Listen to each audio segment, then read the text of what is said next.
Welcome to real news. ముందుగా headlines చూద్దాం. కేసీఆర్ ఒక్క ప్రెస్ మీట్ కే రేవంత్ రెడ్డికి ముచ్చమటలు పట్టాయని కేసీఆర్ అసెంబ్లీకి వస్తే రేవంత్ గుండె ఆగిపోతుందని ఎద్దేవా. సంచులు మోసి పేమెంట్ కోటాలో రేవంత్ సీఎం అయ్యారంటూ విమర్శ. మహిళలకు 2500 రూపాయలు తులం బంగారం హామీలు ఏమయ్యాయి అంటూ నిలదీత.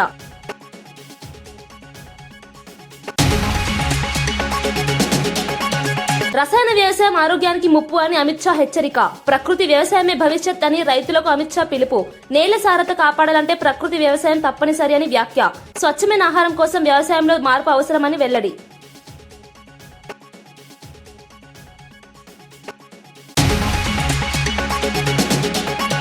వైసీపీ పాలనలో బ్యాంకుల దోపిడీ జరిగిందని పెమ్మసాని ఆరోపణలు. రైతుల పేరుతో 1000 కోట్లు మాయం చేశారని ఆరోపణ. అక్రమ రుణాలపై విచారణ కొనసాగుతోందని వ్యాఖ్య. పారదర్శక పాలనతోనే బ్యాంకింగ్ వ్యవస్థ గాడిలోకి వస్తుందని వెల్లడి.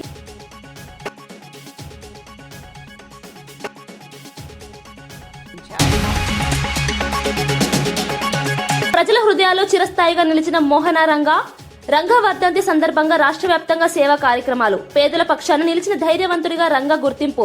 యువతకు స్ఫూర్తిగా మోహన రంగా జీవితం.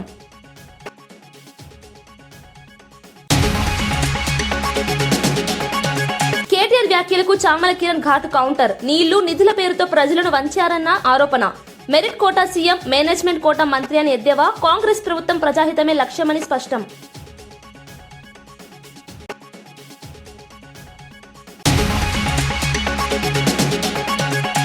సోషల్ మీడియాలో నీచమైన అసభ్యకరమైన పోస్టులు చేసే వారిపై ఎలాంటి రాజకీయ ఒత్తిడి లేకుండా కఠిన చర్యలు తీసుకుంటామని ముఖ్యమంత్రి నారా చంద్రబాబు నాయుడు స్పష్టం చేశారు. మీడియాతో మాట్లాడిన సీఎం, చట్టాన్ని అతిక్రమించే వారు ఎవరైనా సరే తప్పించుకునే అవకాశం లేదన్నారు. కూటమి నేతలైనా సరే తప్పు చేస్తే కేసులు నమోదు చేసి జైలుకు పంపిస్తామని హెచ్చరించారు. రాజకీయ ముసుగులో నేరాలు, రౌడీజం, బెదిరింపులకు పాల్పడితే సహించేది లేదన్నారు. ఈ విషయంలో పోలీస్ వ్యవస్థ పూర్తి స్థాయిలో కఠినంగా వ్యవహరించాలని ఆదేశించారు. సోషల్ మీడియా స్వేచ్ఛ పేరుతో వ్యక్తిగత దూషణలు, అబద్ధపు ప్రచారాలు చేస్తే ప్రజాస్వామ్యానికే ముప్పు అని పేర్కొన్నారు. రాష్ట్రంలో శాంతి భద్రతలు కాపాడటమే ప్రభుత్వ ప్రధాన బాధ్యత అని, చట్ట వ్యవస్థల పరిరక్షణలో రాజీ ఉండదని సీఎం చంద్రబాబు స్పష్టం చేశారు.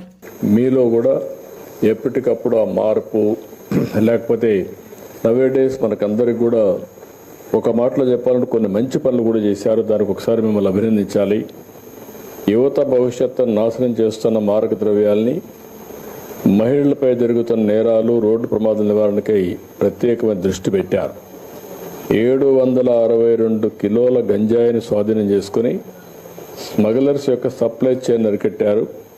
179 మందిని అరెస్ట్ చేశారు. స్మగ్లర్స్ పై ఎన్డీపీఎస్ చట్టంతో పాటు పీడీ యాక్ట్ కూడా పెట్టి జైలు పంపించారు. This is the biggest break through. మనస్ఫూర్తిగా అభినందనలు. గంజాయి విక్రేతల్ని రవాణా చేసేవారిపైన కూడా 296 మంది పైన ఏదైతే సస్పెక్ట్ షీట్ తెరిచి వారిపై నిఘా కూడా పెట్టారు. ఎర్ర చందనం స్మగ్లర్స్ అరికట్టడానికి బాగా గట్టిగా పనిచేస్తున్నారు. జిల్లా వ్యాప్తంగా గ్రామాల్లో 786 డ్రగ్స్ అబ్యూస్ ప్రివెన్షన్ కమిటీ ఏర్పాటు చేసి మోడల్ కూడా అవేర్నెస్ తీసుకొస్తున్నారు. దీన్ని కూడా మనస్ఫూర్తిగా మనం ఇటీవల ఒక మంచి కార్యక్రమం తీసుకున్న నో హెల్మెట్ నో పెట్రోల్ బాగా పాజిటివ్ మంచి ఇంపాక్ట్ వస్తుంది. నేను ఒకటే మీ అందరూ కోరుతున్నాను. నేను చాలా సమస్యలు చూశాను. ఒకప్పుడు కేవలం సమస్య, ఏ సమస్య అయినా అది సమాజం ఆమోదించినటువంటి కార్యక్రమం ఎవరేం చేసినా, యాంటీ సోషల్ చేసినా అది సస్టైన్ అవుతుంది. ఆ రోజుల్లో నేను చాలా గట్టిగా ప్రయత్నిస్తాను. 2003 నా మీద హత్య ప్రయత్నం చేసిన, 23 గ్రీన్ ఆఫ్ మైన్స్ ప్లాన్ చేసిన నేను పరిష్కారం అయ్యే పరిస్థితి వస్తూ ఉంది. అంటే మనం గుర్తుపెట్టుకోవాల్సింది, ఏదైనా సరే సమాజ హితం కోసం కాకుండా, రాజ్యాంగ పరంగా కాకుండా చట్ట వ్యతిరేక కార్యక్రమాలు ఏవి కూడా సస్టైన్ కావు. రాయలసీమలో ఒకప్పుడు పెద్ద ఎత్తున ముఠా కక్షలు ఉండేటివి. ఒకరినొకరు చంపుకునేవాళ్ళు, ఆధిపత్యం కోసం పోరాడారు. అలాంటివి కూడా ఆ రోజు చాలా స్పష్టంగా ఫైట్ చేశాం. ముఠా కక్షలను అణిచివేయడమే కాకుండా ముఠా కక్షల్ని పూర్తిగా కంట్రోల్ చేసి నార్మల్కి తీసుకొచ్చాం. ఆ విషయం కూడా మనందరం గుర్తుపెట్టుకోవాల్సిన అవసరం. ఆ సందర్భంలో మా పార్టీ వాళ్ళు, తెలుగుదేశం పార్టీ లీడర్స్ అయినా వాళ్ళను కూడా అరెస్ట్ చేశాను. ఎందుకంటే కఠినంగా వ్యవహరిస్తే తప్ప ఇది సాధ్యం కాదని. అదే సమయంలో మూడో సమస్యను మీరు ఒకసారి చూస్తే కమ్యూనల్ వైలెన్స్ వచ్చి హైదరాబాద్లో 6 నెలలు కర్ఫ్యూలు పెట్టి రసాయన ఎరువుల అధిక వినియోగమే అనేక ఆరోగ్య సమస్యలకు, నేల సారత తగ్గుదలకు కారణమవుతోందని కేంద్ర హోంశాఖ మంత్రి అమిత్ షా హెచ్చరించారు. రైతులు ప్రకృతి వ్యవసాయం వైపు మళ్లాలని ఆయన పిలుపునిచ్చారు. రసాయన ఎరువులు తాత్కాలికంగా దిగుబడులు పెంచినా దీర్ఘకాలంగా మానవ ఆరోగ్యంపై, పర్యావరణంపై తీవ్ర ప్రభావం చూపుతాయని చెప్పారు. ప్రకృతి వ్యవసాయం ద్వారా నేల జీవశక్తి పెరుగుతుందని, ఖర్చులు తగ్గి రైతులకు లాభాలు పెరుగుతాయని అభిప్రాయపడ్డారు. దేశవ్యాప్తంగా ప్రకృతి వ్యవసాయాన్ని ప్రోత్సహించేందుకు కేంద్ర ప్రభుత్వం పలు విధానాలు అమలు చేస్తోందని తెలిపారు. రైతులు కూడా మార్పును స్వీకరించి ఆరోగ్యకరమైన పంటలు పండించాల్సిన అవసరం ఉందన్నారు. భవిష్యత్ తరాలకు స్వచ్ఛమైన ఆహారం అందించాలని ప్రకృతి వ్యవసాయం తప్పనిసరిగా మారాలని అమిత్ షా స్పష్టం చేశారు.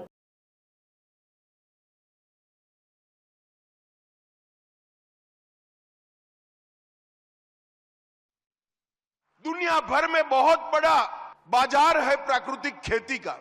पूरी दुनिया मान चुकी है ऑर्गेनिक खाना खाने से स्वास्थ्य अच्छा रहता है और दुनिया के बाजार में हमारे किसान का ऑर्गेनिक प्रोडक्ट अच्छे से पहुंच पाए, इसके लिए सर्टिफिकेशन चाहिए, साइंटिफिक टेस्टिंग चाहिए, पैकेजिंग आकर्षक चाहिए और मार्केटिंग की व्यवस्था। और मार्केटिंग और एक्सपोर्ट के माध्यम से किसान की आय बढ़ाने के लिए हम आगे बढ़ रहे हैं। గత వైసీపీ ప్రభుత్వ హయాంలో అక్రమ మైనింగ్, నాసిరకం మద్యంతో పాటు బ్యాంకులను కూడా రుణాల పేరుతో దోచుకున్నారని కేంద్ర మంత్రి పెమ్మసాని చంద్రశేఖర్ తీవ్ర ఆరోపణలు చేశారు. గుంటూరు జిల్లా అత్తోట సొసైటీ పాలకవర్గ ప్రమాణ స్వీకార కార్యక్రమంలో ఆయన మాట్లాడుతూ రైతుల పేర్లపై తప్పుడు ధ్రువపత్రాలు పెట్టి వేల కోట్ల రూపాయలు దారి మళ్లించారని అన్నారు. ఈ వ్యవహారాలపై ఇప్పటికే విచారణ కొనసాగుతోందని స్పష్టం చేశారు. డీసీసీబీ బ్యాంకుల ద్వారా రైతులకు తక్కువ వడ్డీతో ₹1,00,000 వరకు రుణాలు అందిస్తున్నామని, వాటిని సద్వినియోగం చేసుకోవాలని సూచించారు. బ్యాంకింగ్ వ్యవస్థను రాజకీయ ప్రయోజనాలకు వాడుకోవడం వల్ల రైతులు నష్టపోయారని విమర్శించారు. పారదర్శక పాలనతోనే వ్యవస్థను గాడిలో పెట్టగలమని ఆయన పేర్కొన్నారు. మరి ఈ రోజు వేరే వాటన్నిటికి కూడా ఈ రోజు లోన్లు ఇస్తా ఉన్నారు తక్కువ వడ్డీకి. అయితే గత 5 సంవత్సరాల్లో మీరు చూస్తే మైన్స్, మందు, మట్టి అన్ని దోచుకున్నారు. ఆఖరికి బ్యాంకులు కూడా దోచుకున్నారు. గత 5 సంవత్సరాల్లో దాదాపు 60-70 కోట్ల రూపాయల అవినీతి ఒక గుంటూరు ప్రాంతంలో జరిగింది. డిసిసిబి బ్యాంకులు అంటే రైతులకు వాళ్ళకే తెలియకుండా వాళ్ళ పాసు పుస్తకాలు, దొంగ పాసు పుస్తకాలు పెట్టి లోన్లు తీసుకొని ఈ విధంగా వ్యవస్థలను ఎంత నాశనం చేయాలో ప్రతి చోట నాశనం చేశారు. యథా రాజా తదా ప్రజ. పైన వారి ఆలోచనల ప్రకారమే కింద గ్రామ స్థాయి వరకు కూడా ఆ నాయకుల ప్రవర్తన ఉంటుంది. కాబట్టి మీరు కూడా అర్థం చేసుకొని బ్యాంకులని బలోపేతం ఏ విధంగా చేయాలి, మన ప్రభుత్వంలో కూడా ఎక్కడా తప్పులు జరగకుండా చూసుకోవటం, ఈ సొసైటీల్లో లాభం ఎక్కువ తీసుకొస్తే మీకు ఎక్కువ డివిడెండ్ వచ్చి ఇంకా ఇంట్రెస్ట్ తక్కువగా వచ్చే అవకాశం ఉంటుంది. సంక్షేమ పథకాలు చేస్తూ అదే విధంగా అభివృద్ధి, ఇట్లా రెండు బ్యాలెన్స్ చేసుకుంటూ ఒక పద్ధతి ప్రకారం ఈ రోజు రాష్ట్రంలో అభివృద్ధి జరుగుతా ఉంది. ఈ అభివృద్ధిని కూడా మీరు అందరూ గుర్తుపెట్టుకోవాలి. వైసీపీ నేతలు పుట్టినరోజుల పేరుతో కత్తులు ఊపడం ప్రజాస్వామ్యానికి ప్రమాదకరమని టీడీపీ నేతలు పల్లా శ్రీనివాసరావు, మాజీ ఎమ్మెల్సీ అశోక్ బాబు విమర్శించారు. ఈ కత్తులు ప్రభుత్వానికా లేక పెట్టుబడిదారులకా అన్న సందేహం కలుగుతోందని ప్రశ్నించారు. జగన్ అభిమానుల్లో ఉగ్రవాదుల మాదిరి మనస్తత్వం కనిపిస్తోందని తీవ్ర వ్యాఖ్యలు చేశారు. టపాసులు కాల్చవద్దని, అడిగిన గర్భిణిపై దాడి చేయడం దారుణమన్నారు. పుట్టినరోజు వేడుకలు అల్లర్లకు దారితీసేలా మారాయని ఆందోళన వ్యక్తం చేశారు. అజిత్ తమ పార్టీ కార్యకర్త కాకపోతే అప్పుడే ఫిర్యాదు ఎందుకు చేయలేదని నిలదీశారు. ఇటువంటి చర్యల వల్ల రాష్ట్ర ప్రతిష్టకు నష్టం వాటిల్లుతోందని, శాంతి భద్రతలపై ప్రభుత్వం కఠినంగా వ్యవహరించాలని వారు డిమాండ్ చేశారు. గొర్రెపోతులు అయ్యి వేటలేస్తున్నారు. అలాగే ఈ మారణ ఆయుధాలతో, వేట కొడవలతో, కత్తులతోని చూపించి జడిపించి భయాందోళనకు గురి చేసేటట్టుగా ఆయన పుట్టినరోజు సందర్భంగా చూసాం. ఎవరిని భయపెట్టడానికి మీరు కత్తులు చూపిస్తారో చెప్పాలి. ఇటు ప్రజలు భయపడడానికా, లేకపోతే ఈ రాష్ట్రంలో పెట్టుబడులు పెట్టడానికి వస్తున్నటువంటి పెట్టుబడిదారులకి మీరు పిల్లల ఉద్యోగాలు రావాలని ఒక ఆలోచన చేస్తున్నటువంటి ప్రభుత్వానికా, లేకపోతే పెట్టుబడిదారులకా, ఎవరికి చూపిస్తున్నారు మీరు కత్తులు? నాయకులు భయపడడానికో, తెలుగుదేశం పార్టీ వాళ్ళనో, కూటమి నాయకులను, ప్రజలను భయపడడానికి ట్రై చేస్తే మాత్రం ఇక్కడ ఎవరు జడిసేదో లేదు, తాటాకి చెప్పలకు జడిసేది లేదని చెప్పి తెలియజేస్తున్నాం. అలాగే ఇలా తప్పుడు వ్యవహారాలు చేసే వాళ్ళని, తప్పుడు పనులు చేసే వాళ్ళకి మాత్రం శిక్ష ఖచ్చితంగా పడుతుందని చెప్పి తెలియజేస్తూ, అలాగే ఇలాంటి పనులు మానుకోవాలని కూడా వాళ్ళకి తెలియజేస్తున్నాను. నీ మానసిక స్థితి, నీ కార్యకర్తల యొక్క ఆలోచనలు ఎలా ఉన్నాయని స్పష్టంగా అర్థమవుతుంది. అంటే అంత కత్తులు బట్టి కేక్ కోస్తే అది పుట్టినరోజు వేడుక. గర్భవతిని వాడు పిచ్చి పిచ్చిగా జుట్టుపట్టి లాగి కొడతంటే నీ వాడు కాదని తెలిసినప్పుడు నువ్వెందుకు వెళ్ళి పోలీస్ స్టేషన్లో వాడిని సరెండర్ చేయించలా? గొర్రెను నరకటం, ఆ బ్లడ్ని తీసుకెళ్ళి ఫ్లెక్సీ మీద వేయటం అంటే జగన్ ఏమన్నా ఊరి దేవత? ఇటువంటి వికృత చేష్టలన్నీ చేసి ఇవాళ ఏదో మాట్లాడతాడు పొన్నవాళ్ళు గారు, చంద్రబాబు నాయుడు మీద కేసులు ఇష్టం వచ్చిన విత్డ్రా చేసుకుంటున్నారని. మిస్టర్ పొన్నవాళ్ళు, నువ్వు మీ వాళ్ళు కూడా చట్టం చెప్పు. చంద్రబాబు నాయుడు గారి మీద కేసులు విత్డ్రా చేసుకోవడం తప్పని నువ్వు ఏదో మీడియా ముందు వాగే ముందు ఆర్మ్స్ యాక్ట్ ప్రకారం ఇటువంటి కలిగి ఉండటం కూడా నేరం అని చెప్పి మీ క్యాడర్కి, మీ లీడర్కి చెప్తే ఎస్ నువ్వు ఏదన్నా మాట్లాడితే దానికి విలువ ఇవ్వడం అనేది ఉంటుంది సమాజంలో. వంగవీటి మోహనరంగ ప్రాంతాలు, కులాలు, పార్టీలకు అతీతంగా ప్రజల హృదయాల్లో నిలిచిన నాయకుడని వంగవీటి రాధాకృష్ణ తెలిపారు. నేడు రాష్ట్ర వ్యాప్తంగా ఆయన వర్ధంతి సందర్భంగా అనేక సేవా కార్యక్రమాలు నిర్వహిస్తున్నామని చెప్పారు. పేదల పక్షాన నిలబడి అన్యాయానికి ఎదురొడ్డి పోరాడిన వ్యక్తిగా మోహనరంగ గుర్తింపు పొందారని అన్నారు. ఆయన జీవితం భావితరాలకు స్ఫూర్తిగా నిలిచిందని పేర్కొన్నారు. రాజకీయాల్లో విలువలు, ధైర్యం, ప్రజలతో అనుబంధం ఎలా ఉండాలనే దానికి మోహనరంగ నిదర్శనమన్నారు. యువత ఆయన ఆశయాలను ఆదర్శంగా తీసుకుని సమాజ సేవలో ముందుకు రావాలని పిలుపునిచ్చారు. రంగ జ్ఞాపకాలు ఎప్పటికీ ప్రజల మనసులో చిరస్థాయిగా నిలుస్తాయని రాధాకృష్ణ భావోద్వేగంగా చెప్పారు. విజయవాడతో పాటు రాష్ట్రం అంతటా ఆయన పేరు మీద కార్యక్రమాలు చేస్తూ ఉన్నారు. భావితరాలకి స్ఫూర్తిగా నిలిచిన ఒక నాయకుడు అంటే వంగవీటి మోహన్ రంగా గారు. ప్రాంతాలకు అతీతంగా, కులాలకు అతీతంగా, పార్టీలకు అతీతంగా అందరూ కలిసికట్టుగా ఆయన ఆదర్శంగా తీసుకున్నారు. కాబట్టి భౌతికంగా దూరమైన ఇన్ని సంవత్సరాల తర్వాత కూడా మనందరూ గుండెల్లో ఉన్నారు. ఆయన స్ఫూర్తిగా భావితరాలు కూడా తీసుకుంటారని చెప్పని, ఆయన ఆశయ సాధన కోసం అందరూ కలిసికట్టుగా పనిచేస్తారని చెప్పి కూడా మనస్ఫూర్తిగా కోరుకుంటూ ఉన్నారు. మాజీ సీఎం కేసీఆర్ ను అనరాని మాటలు అన్నందుకు తనకు తీవ్ర కోపం ఉందని కేటీఆర్ వ్యాఖ్యానించారు. ప్రజాస్వామ్యంలో ఉన్నాం కాబట్టి సంయమనం పాటిస్తున్నామని, లేకపోతే రేవంత్ రెడ్డిపై తీవ్రంగా స్పందించేవాడినని అన్నారు. కేసీఆర్ తన తండ్రి అని, ఆయనను దూషించడాన్ని సహించబోమన్నారు. తాను గుంటూరులో చదువుకుంటే తప్ప రేవంత్ రెడ్డి ఆంధ్ర నుంచి అల్లుడిని తెచ్చుకుంటే తప్పు కాదని ప్రశ్నించారు. ప్రపంచమంతా చదువుకున్నానని, ఎప్పుడూ చదువులేని వ్యక్తిలా తిరగలేదని ఘాటు వ్యాఖ్యలు చేశారు. కుటుంబ విలువలు, సంస్కారం గురించి రేవంత్ రెడ్డి మాట్లాడే అర్హత లేదని విమర్శించారు. ప్రజాస్వామ్యం ఎక్కతక్క మాట్లాడితే మళ్ళీ ఏమంటారు, అగో వీనికి బాగా ఇంకా వీనికి అహంకారం ఉంది రాబోయ్ అంటారు. అహంకారం నాదా అయినదా? నేను గుంటూరులో చదువుకున్నా అంటాడు. అరే నేను గుంటూరులో చదువుకుంటే నీకేం నొచ్చింది రాబోయ్? నాకు అర్థం కాదు. అప్పుడు ఆంధ్రప్రదేశ్ కలిసి ఉండే, నేను గుంటూరులో చదువుకున్నా, మళ్ళీ హైదరాబాద్లో చదువుకున్నా, పూనాలో చదువుకున్నా, అమెరికాలో చదువుకున్నా, నేను ప్రపంచం అంతా చదువుకున్నా. నీ లెక్క చదువు సందే లేకుండా తిరగలేదు. మీ అమ్మాయి నీకు చక్కగా తొవ్వ చూపెట్టలేదు. నేనేం చేయాలి దానికి? నీ ఏడిపోయింది నా మీద. అవో వీనికి ఇంగ్లీష్ వస్తుంది అంటాడు. అరే నాకు వస్తే నీకేం నొప్పిరా నాయన? నేర్చుకో. నేను హిందీ నేర్చుకున్నా, ఉర్దూ నేర్చుకున్నా, రేపు అవసరమైతే గోర్మాటి భాష నేర్చుకుంటా. నువ్వు నేర్చుకో. నేను ఎవడ నాపిండా? నిన్ను వద్దన్నాడు ఎవడన్నా? నువ్వు కూడా నేర్చుకో. దానికి కూడా ఏడిపోయి నా మీద. నేనేం చేసిన? ఇంకొక అంటే నాకు ఎక్కడ గమ్మత్ అనిపిస్తుంది అంటే, నేను ఆంధ్రాకి పోయి ఇంటర్మీడియట్ చదువుకుంటే తప్పట, కానీ ఆయన ఆంధ్రాకి వెళ్ళి అల్లుడిని మాత్రం తెచ్చుకోవచ్చట. ఈ అమ్మ ఇది ఎక్కడ కథ రాబోయ్? అందుకే ఇక ఆయన పేరు ఏం పెట్టినట్టుగా నేను ఇట్లా లాభం లేదని చెప్పి మనోని పేరుగా అల్లుడు భీమవరం కదా, అందుకే ఈయన చిట్టినాయుడు పేరు కూడా భీమవరం బుల్లోడు అని పెడితే అయిపోతుంది. ఓకే లొలి భీమవరం బుల్లోడు మనకు నీతులు చెప్తున్నాడు. అరే ఆంధ్ర అంటే మరి ఆంధ్ర వల్ల ఓట్లు కావాలి, ఆంధ్ర వల్ల చుట్టూ తిరగాలి, కానీ మళ్ళీ ఆంధ్రాని మాత్రం నేను పోయి చదువుకుంటే నీకు నచ్చినది. నీకేం బాధ అవుతుంది? నాకు అర్థం కాదు. కృష్ణా జిల్లా మచిలీపట్నంలో వంగవీటి మోహనరంగ వర్ధంతి సందర్భంగా ఉద్రిక్త పరిస్థితులు నెలకొన్నాయి. పేర్ని నాని వైసీపీ కార్యాలయం వద్ద పోలీసులు భారీ బందోబస్తు ఏర్పాటు చేశారు. అదనపు బలగాలు, బారికేడ్లతో పోలీసులు ప్రాంతాన్ని నియంత్రించారు. రంగ వర్ధంతి ర్యాలీకి అనుమతుల విషయంలో సీఐ యేసుబాబు, వైసీపీ నేత పేర్ని నాని మధ్య చర్చ జరిగింది. మచిలీపట్నంలో రంగ వర్ధంతి సందర్భంగా పోలీసులు ఆంక్షలు విధించడంతో ఉద్రిక్తత ఏర్పడింది. రాధారంగ మిత్ర మండలి కూటమి ఆధ్వర్యంలో ర్యాలీగా రంగ విగ్రహానికి నివాళులు అర్పించేందుకు సిద్దమయ్యారు. మరోవైపు వైసీపీ నేతలు కూడా ర్యాలీగా బయలుదేరారు. కూటమి ర్యాలీ పూర్తయ్యే వరకు అనుమతి లేదని పోలీసులు స్పష్టం చేశారు. శాంతి భద్రతల దృష్ట్యా ముందస్తు చర్యలు తీసుకున్నామని పోలీసులు తెలిపారు. ఉద్దేశం ఏంటంటే అది పని చేయడం చేత కాదు, కానీ ఈ ప్రోగ్రాం చెడగొట్టాలని తప్పితే వేరే ఏమి ఉండదు. మేమన్నా అతని క్లాష్ కానీ క్లాస్ అవ్వకూడదని ఎందుకు అబ్జెక్షన్ చేస్తాడు? మీరు ఉంటారు బాబు ఎట్లా అవుతాయి అలరైపోతాను ముందు లేదని చెప్పారు కదా మీరు. మీకు ఇవ్వట్లేదు ఓన్లీ రాధారంగ మిత్రమణికి అని చెప్పారు. కలిసి చేసుకోమని చెప్పారు. కలిసి చేసుకోమన్నారు. కలిసి చేయడం చెప్పారు. మరి బాగా పోలీసు కూడా తలకాయ అంటే అసహ్యంగా ఉంటుంది. ప్రజలు మంచిగా మాట్లాడుకోరు ఎందుకు బాబు అని మీరు అడిగి చెప్పుకుంటారు. మళ్ళీ చెప్పి ఇచ్చేద్దాం సార్ సాయంత్రం ఇద్దాం వాళ్ళు కావాలి సార్ సాయంత్రం చెప్తే ఏముంటుంది సాయంత్రం నేనుకే అన్నా మీరు కాదు సార్ అతను కూడా ఇష్యూస్ వస్తాయి కాబట్టి ఏమంటే రేవతి చూసుకుని మీరు నిజాంపేట చూసుకుని వెళ్ళిపోండి.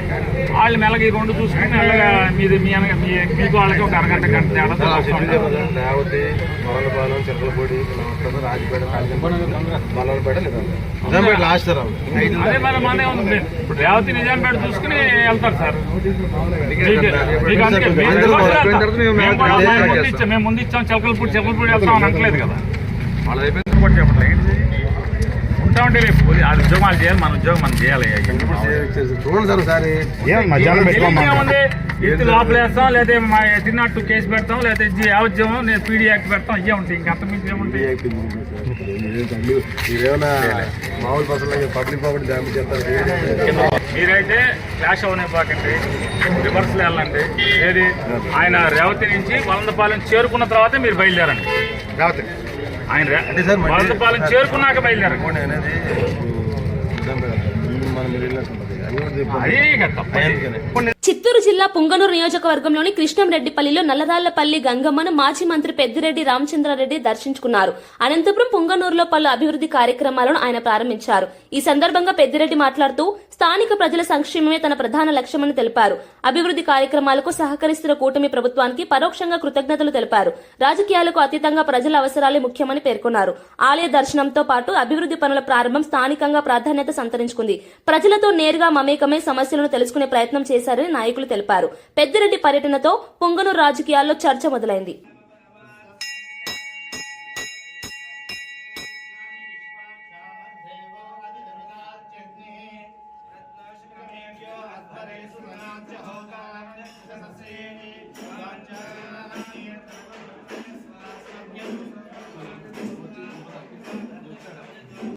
చంద్రబాబు నాయుడు గారు చెప్పిన తప్పు చెప్పకుండా, చెప్పిన అబద్ధం చెప్పకుండా అనేక హామీలన్నీ కూడా ఇవ్వడం, దానితోడు వాళ్ళ కుమారుడు, దానితోడు ఆయన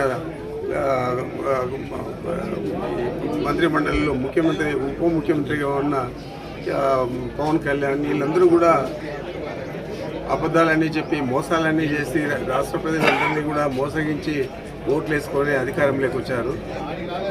ఆ రోజు జగన్మోహన్ రెడ్డి గారి పరిపాలన ఏ విధంగా ఉన్నది 5 సంవత్సరాల్లో, ఈ 2 సంవత్సరాల్లో చంద్రబాబు నాయుడు పరిపాలన ఏ విధంగా ఉంది అని చెప్పి బేరీ చేసుకుని అత్యంత నిరుత్సాహంతో ఈ రాష్ట్ర ప్రజలందరూ కూడా ఈరోజు కొట్టు మిట్టాడుతూ ఉన్న సందర్భంలో చంద్రబాబు నాయుడే మా పార్టీని ఎక్కువ మెజారిటీతో గెలిపించే పరిస్థితి ఈరోజు ఈ రాష్ట్రంలో నెలకొంది.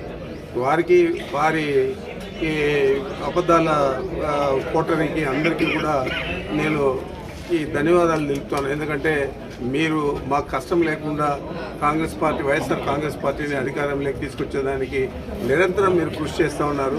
తప్పు మీద తప్పు చేస్తూ ఉన్నారు. చెప్పిన హామీలన్నీ కూడా ఏది కూడా నెరవేర్చలేదు. పేదలందరూ కూడా నిరాశ నిస్పృహల్లో ఉన్నారు. ఈ రాష్ట్రంలో రైతులు కానీ, మహిళలు కానీ ఎవరు కూడా గిట్టుబాటు ధర లేక రైతులంతా కూడా దివాలా తీసేది కాదు. ఊర్లు వదిలి ఇక్కడ పని చేసుకుంటే నామోషిగా ఉంటుందని చెప్పి ఇతర రాష్ట్రాలకు వెళ్ళి అక్కడ కూలీ పనులు చేస్తూ ఉన్నారు పెద్ద పెద్ద రైతులందరూ. మరి ఇలాంటి పరిస్థితుల్లో ఈ రాష్ట్రాన్ని కాపాడాల్సిన బాధ్యత ఆయన జగన్మోహన్ రెడ్డి గారి భుజస్కంధాల మీద ఉంది. ట్యాపింగ్ కేసులో కీలక సాక్షిగా ఉన్న ఆరా మస్తాన్ విచారణ ముగిసింది. సిట్ అధికారులు 2.5 గంటల పాటు ఆయనను ప్రశ్నించారు. ఈ సందర్భంగా ఆరా మస్తాన్ స్టేట్మెంట్ రెండోసారి నమోదు చేశారు. గతంలో ఇచ్చిన వివరాలను మరోసారి స్పష్టత కోసం అడిగినట్లు ఆయన తెలిపారు. ప్రధాన నిందితుడు ప్రభాకర్ రావు ఇచ్చిన సమాచారాన్ని క్రాస్ చెక్ చేసుకునేందుకే తనను విచారణకు పిలిచారని చెప్పారు. ఈ కేసు త్వరలో తుది దశకు చేరుకుంటుందని ఆరా మస్తాన్ వెల్లడించారు. ఫోన్ ట్యాపింగ్ అంశం రాష్ట్ర రాజకీయాల్లో సంచలనంగా మారిన నేపథ్యంలో ఈ విచారణకు ప్రాధాన్యత ఏర్పడింది. సిట్ విచారణ నిష్పక్షపాతంగా సాగుతోందని అధికారులు తెలిపారు. ఈ కేసు ఫలితం రాజకీయంగా కీలకంగా మారనుంది.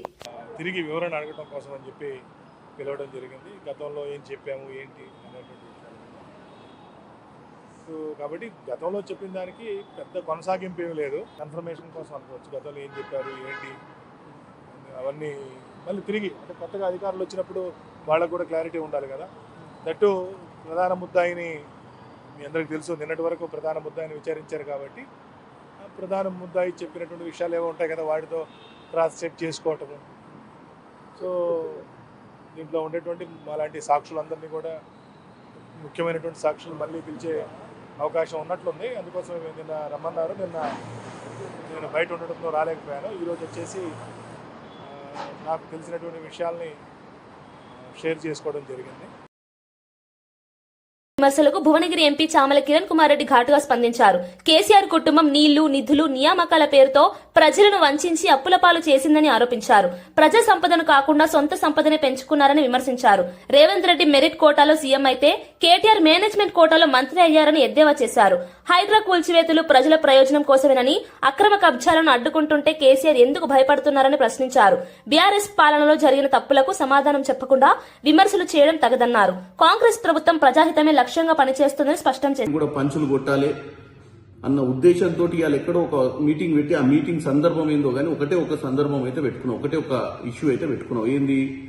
ఈ ప్రజాపాలన ప్రభుత్వాన్ని ఎండగట్టాలి, లేనిపోని అని చెప్పాలి, ముఖ్యమంత్రి రేవంత్ రెడ్డి గారి మీద విరుచుకపడాలి, ఆయన మీద ఇష్టానుసారంగా మాట్లాడాలన్నట్టుగానే ఇలా మాట్లాడినావు. కానీ నువ్వు చెప్పిన 3 అంశాలు, ఒకటి కట్టే, కొట్టే, తెచ్చే, ఇది మీ కుటుంబానికే వర్తిస్తుంది. ఎందుకంటే కట్టే, నీళ్లు, నిధులు, నియామకాల నినాదంతో తెలంగాణలో ఉద్యోగాలు, నీళ్లు, నిధులు అని చెప్పి మీ నాయన ఉద్యమకారుని అవతారం ఎత్తి పిట్టకథలు కట్టి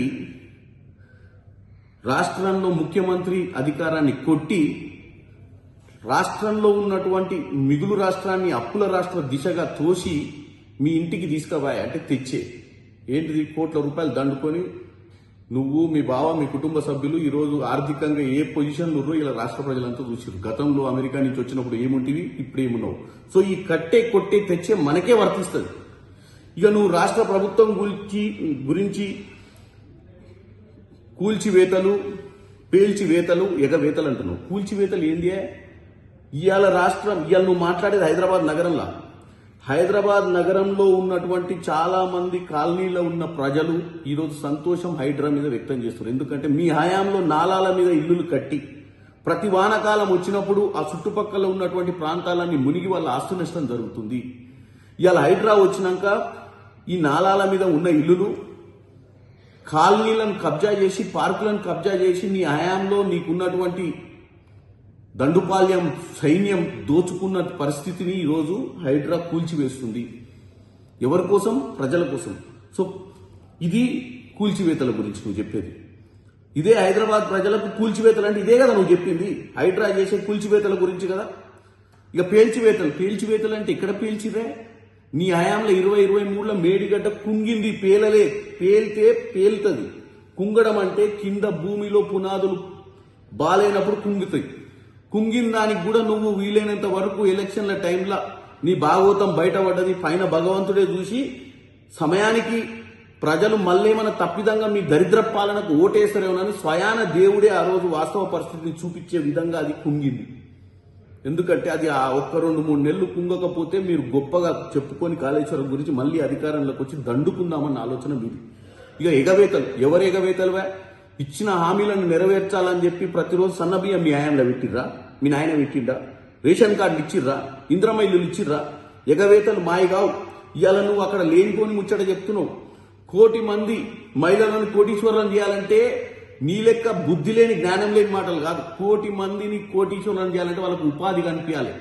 లెక్కేసుకొని 1 కోటి మందికి 1 కోటి ఎంత ఇద్దని లెక్కేసుకొని గిన్ని కోట్లు ఏడుని అంటున్నావు. అంటే గిది నీ ఆలోచన.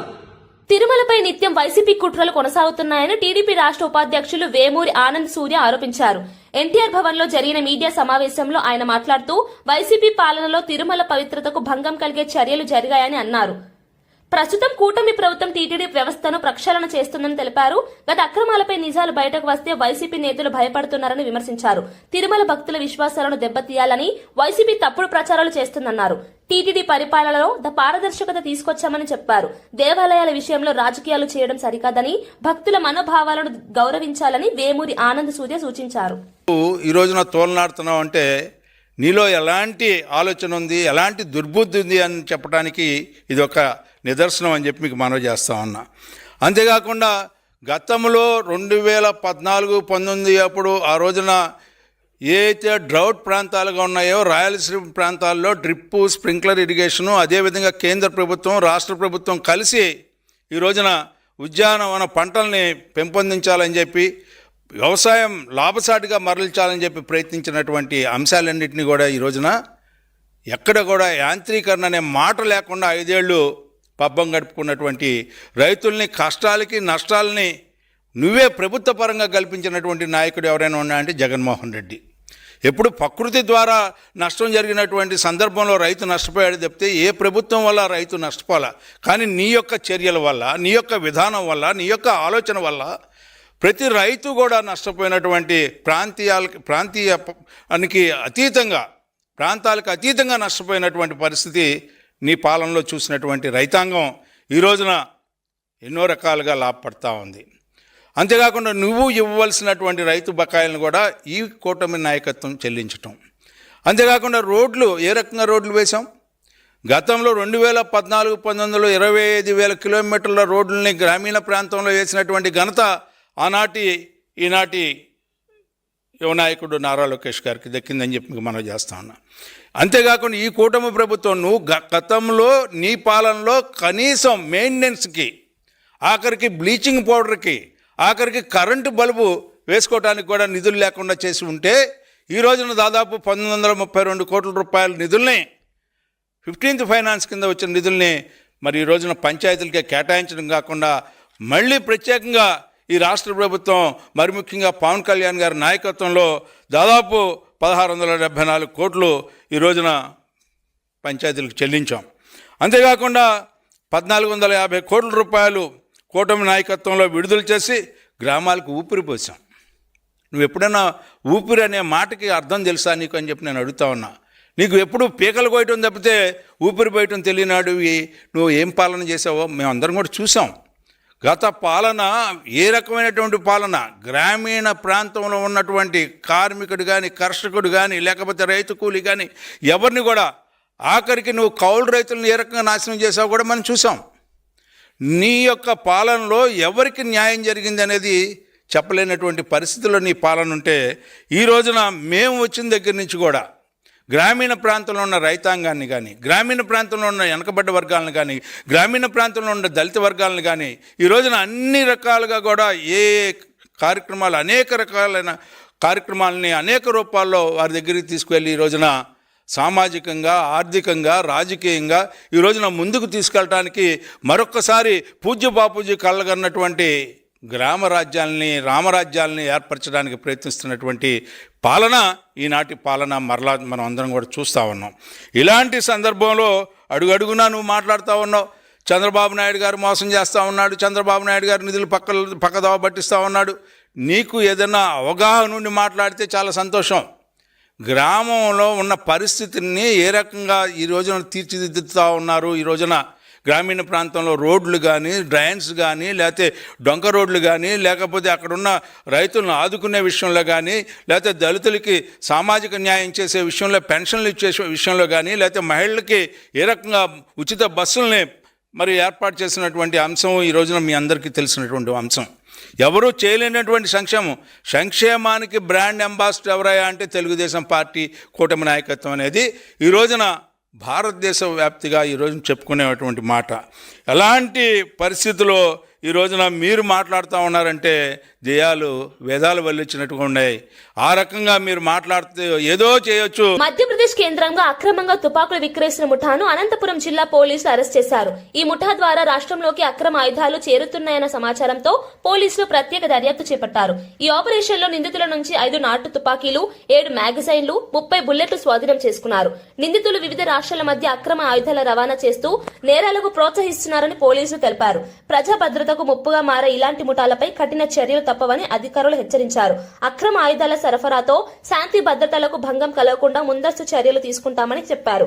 రాష్ట్రంలో నేరాలను అరికట్టేందుకు ప్రత్యేక నిఘా కొనసాగుతోందని, ఇలాంటి కార్యకలాపాల్లో పాల్గొనే వారిపై మరిన్ని అరెస్టులు ఉంటాయని పోలీసులు స్పష్టం చేశారు. ఆ కేసు రిజిస్టర్ చేసి వాళ్ళ ఇంట్లో సెర్చ్ చేసినప్పుడు ఒక స్వాడ్ ప్లస్ ఒక వెపన్ కూడా మాకు దొరకడం జరిగింది. నల్లి రాజశేఖర్ రెడ్డి అని చెప్పి ఇక్కడ అనంతపురం జిల్లాలో ఒక 3 జిమ్స్ని కూడా అతను రన్ చేస్తూ ఉన్నారు. సో అతన్ని తీసుకొచ్చి మేము సోర్స్ ఆఫ్ వెపన్ ఎక్కడి నుంచి వచ్చింది అండ్ బ్యాక్వర్డ్ లింకేజ్ గురించి మనము వెరిఫై చేయడం జరిగింది. సో ఈ వెరిఫికేషన్లో అతనికి మధ్యప్రదేశ్లో మొరేనా డిస్ట్రిక్ట్ సంబంధించి రోహిత్ పర్మార్ మరియు శివం సింగ్ పరిహార్ అనే 2 వ్యక్తులు అతనికి ఈ వెపన్స్ని 2022లో పరిచయం అయినట్టు, అప్పుడు ఇతనికి హ్యాండ్ ఓవర్ చేసినట్టు అతను మనకు చెప్పడం జరిగింది. 2022లో ఇతను జిమ్ ఎస్టాబ్లిష్ చేసే టైంలో పంజాబ్కి వెళ్ళడం జరిగింది. సో అక్కడ ఇతనికి పరిచయం అయి తర్వాత ఇదే మొరేనా డిస్ట్రిక్ట్లో అతనికి ఆ వెపన్ కూడా హ్యాండ్ ఓవర్ చేయడం జరిగింది. సో ఈ ఇంట్రాగేషన్లో మనకు బ్యాక్వర్డ్ లింకేజ్ డీటెయిల్స్ బేసిస్ మీద ఈ రోహిత్ అండ్ శివం సింగ్ అనే వాళ్ళని అరెస్ట్ చేసి వాళ్ళ వద్ద నుంచి మనము మరో 4 వెపన్స్ మరి రౌండ్స్ కూడా మనం సీజ్ చేయడం జరిగింది. టోటల్గా 5 country male pistols plus 7 magazines, ఒక స్వాడ్ ప్లస్ ఒక 30 లైవ్ బుల్లెట్లు మరియు వాళ్ళు టెస్ట్ ఫైర్ చేసినటువంటి ఒక 3 ఎంటీ కేసెస్ కూడా మనకు వాళ్ళ వద్ద నుంచి దొరకడం జరిగింది. వార్తలు ముగించే ముందు ముఖ్యాంశాలు మరోసారి. కేసీఆర్ ఒక్క ప్రెస్ మీట్ కే రేవంత్ రెడ్డికి ముచ్చమటలు పట్టాయని కేసీఆర్ అసెంబ్లీకి వస్తే రేవంత్ గుండె ఆగిపోతుందని ఎద్దేవా. సంచులు మోసి పేమెంట్ కోటాలో రేవంత్ సీఎం అయ్యారంటూ విమర్శ. మహిళలకు 2500 రూపాయలు తులం బంగారం హామీలు ఏమయ్యాయి అంటూ నిలదీత.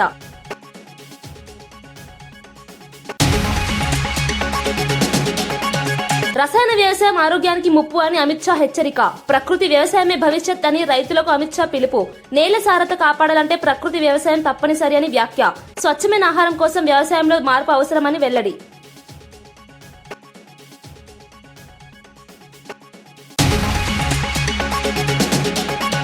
వైసీపీ పాలనలో బ్యాంకుల దోపిడీ జరిగిందని పెమ్మసాని ఆరోపణలు. రైతుల పేరుతో 1000 కోట్లు మాయం చేశారని ఆరోపణ.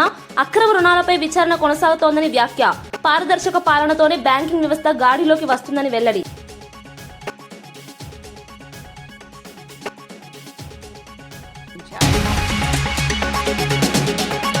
ప్రజల హృదయాల్లో చిరస్థాయిగా నిలిచిన మోహన రంగా వర్ధంతి సందర్భంగా రాష్ట్ర వ్యాప్తంగా సేవా కార్యక్రమాలు. పేదల పక్షాన నిలిచిన ధైర్యవంతుడిగా రంగా గుర్తింపు.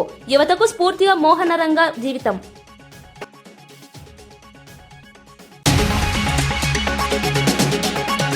కేటీఆర్ వ్యాఖ్యలకు చామల కిరణ్ ఘాటు కౌంటర్. నీళ్లు నిధుల పేరుతో ప్రజలను వంచారన్న ఆరోపణ.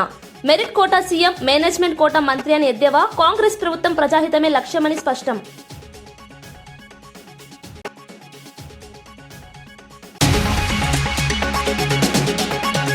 ఇవి ఈనాటి వార్తా విశేషాలు. మరో బులెటిన్ లో మళ్ళీ కలుద్దాం. నమస్కారం.